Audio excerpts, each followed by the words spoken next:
Baliw lahat. Ito, hindi ko na kilala to, men. Maging animal to, boy. Sabi ko, saan tumudugo yung bibig nito? Paano? Ano pa kayo?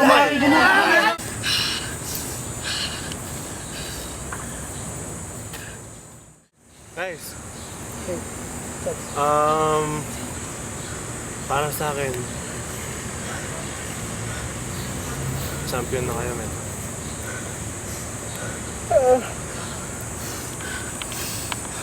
Tingnan niyo yung mga mata ng mga bawat isa sa inyo.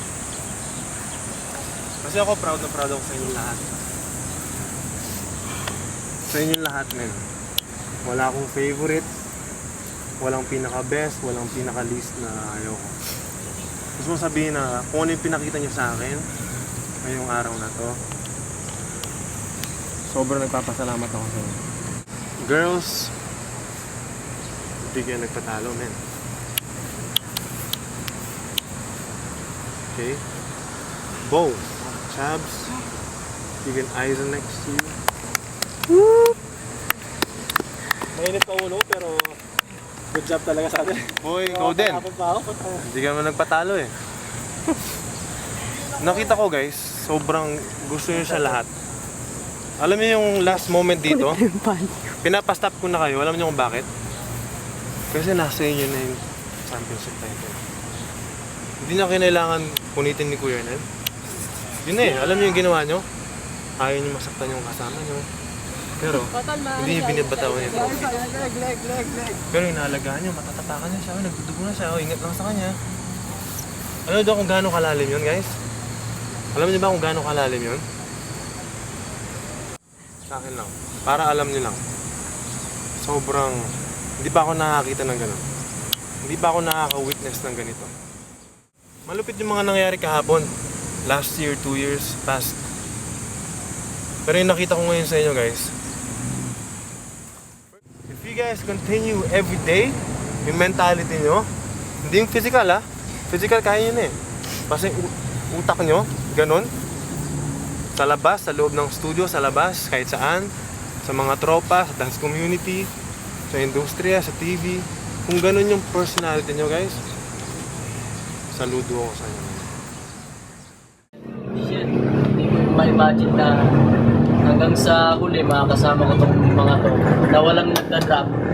May mag-drop man, pero nakaya pa rin. Saludo ko sa inyo lahat.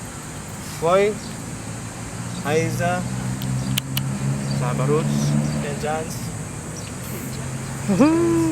Okay na ako, men. Sir. June, Thanks for the training. Skanky, Cliff, Raph, saka si Homegirl. Yeah, man. Thanks, homegirl. Minsan nakaka-negative yung walang tao, pangit yung stage, or mga ganun, di ganun big deal yung event, libre lang, walang bayad. So kailangan natin talagang, sabi mo nga sa kanila dati, kung natatandaan nila yun. Guys, doesn't matter where we perform, di mo alam, kahit isang tao lang may nanonood, na either na matatouch natin yung buhay niya, or client. So hindi natin, we can't assume na wala lang yung ginagawa natin o yung pinaperforman natin. So Kumbaga sa isang event, maliit man o malaki yung may tao man, mayaman man o mahirap, kailangan pa rin natin i-all out. So we always have to be aware na every performance para yung sack, yung ball of sack na yun. Kahit maliit naman. Yeah, yung pinagsama-samang medyas, dapat ganun natin tingnan yung every show, every event na may mga nanonood sa atin, dapat ganun siya ka-importante. Train like a rock star, so we can dance like a rock star, baby! Sarap!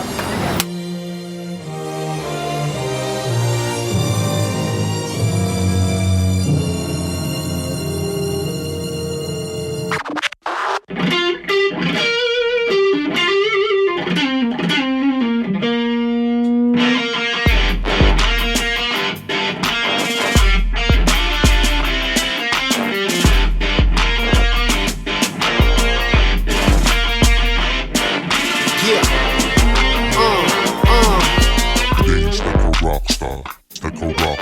Dance like a rock star.